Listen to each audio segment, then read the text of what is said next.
Have you ever wished you could go back in time? Not just to see history, but to actually feel it, to really understand the anxiety in the air during the great financial panics of the past. Well, today we are diving into some absolutely incredible research that does pretty much that. It's like a time machine for market fear, built by decoding over a century of news headlines. I mean, really think about that for a second. We have all the charts and data for the crash of 1929, but how do you measure the fear? The actual gut-wrenching anxiety people felt leading up to World War II or during the panic of 1907. We know these events were terrifying, but we've never really been able to put a number on that feeling, until now. So here's the problem. Our best tools for this kind of thing are, well, pretty new. The most famous fear gauge out there, the VIX index, is brilliant, don't get me wrong, but it's based on option prices, and it only goes back to the mid-1980s. That means for the vast majority of market history, we're talking the Great Depression, 2 world wars, countless other crises, we've basically been flying blind. But a couple of researchers, Asaf Manella and Alan Morera, came up with this really ingenious solution. They thought, okay, if option prices didn't exist way back when, what did?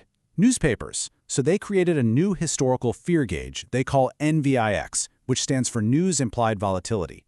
And the difference is just staggering. On one hand, you have the VIX, which gives us a few decades of insight from option prices.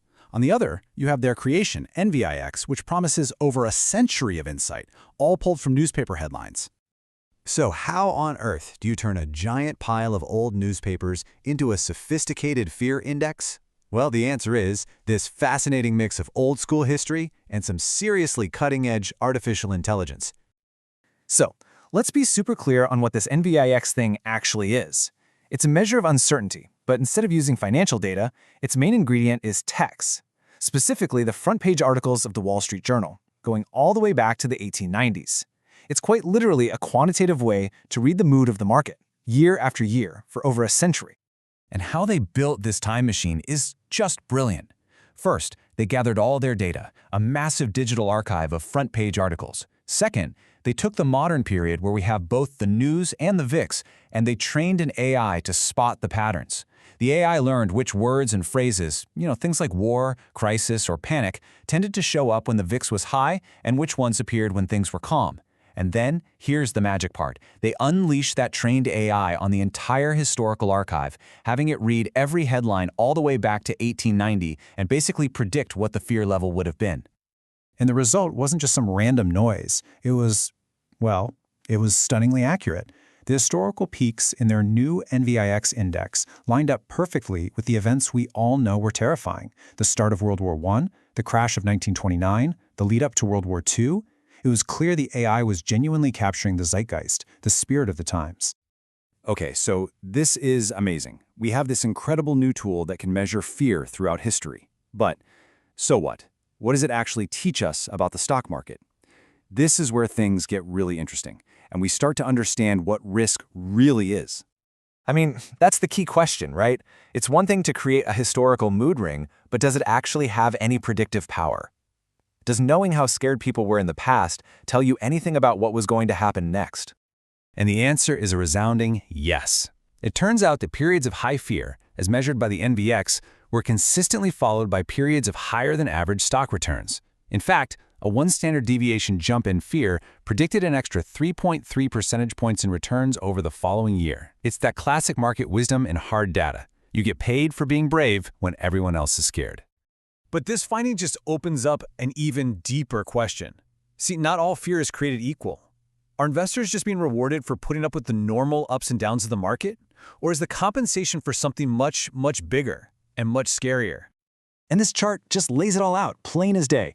When the researchers broke down the NVIX to see which topics were driving the fear that actually predicted returns, they found something remarkable. All that day-to-day chatter about the stock market itself, that accounted for only 6% of the risk that investors were actually paid for. The overwhelming majority, we're talking over 80% combined, came from fears of war and massive disruptive changes in government policy. And this just makes perfect sense when you stop and think about it. The war component of their index doesn't just track minor conflicts. It spikes dramatically right at the onset of the world wars, times when the entire global economic and political system was genuinely at risk of falling apart. And it's the same story for the government component. This isn't about everyday political arguments. It tracks rational investor fears about fundamental threats to their capital, like huge shifts in tax policy or the real risk of the government seizing assets. These aren't just market risks, they are systemic, existential risks. The researchers summarized it perfectly themselves. They said that while lots of different things drive the day-to-day noise in the headlines, the fears that investors are truly paid to endure, the ones that generate that extra return, are those rare existential threats. So, this leads us to the ultimate test of this whole idea.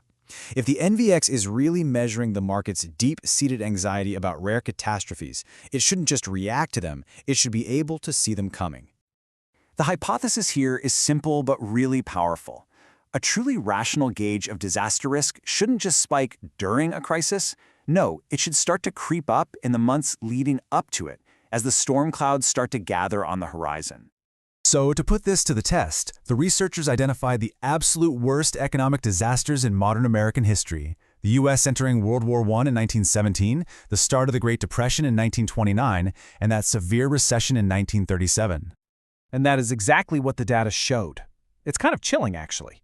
In the months before each and every one of these catastrophic events, the NVX fear gauge showed a clear, sustained increase.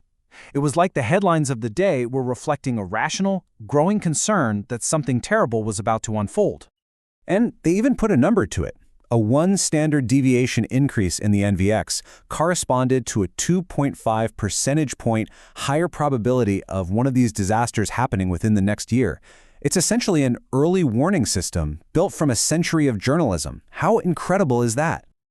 Okay, so let's bring it all together. What is the grand lesson from all of this? Why does this historical deep dive matter so much for all of us today? It really boils down to 4 huge takeaways. First, we now know we can actually measure historical market fear by applying AI to news archives.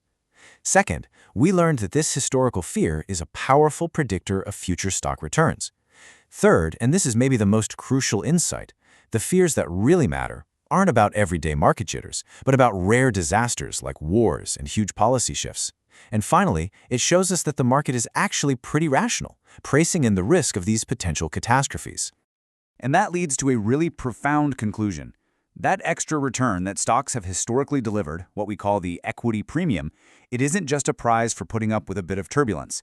It is compensation for something much, much deeper. It's payment for bearing the small but very real possibility of a world-altering catastrophe from which your capital might not ever recover. And this whole thing leaves us with one final, big question to think about. We've just seen how the news headlines of the past contain these clear, quantifiable signals about the future of the market and the economy. So as you read the news today, it's worth asking yourself, what are our headlines telling us about what's to come?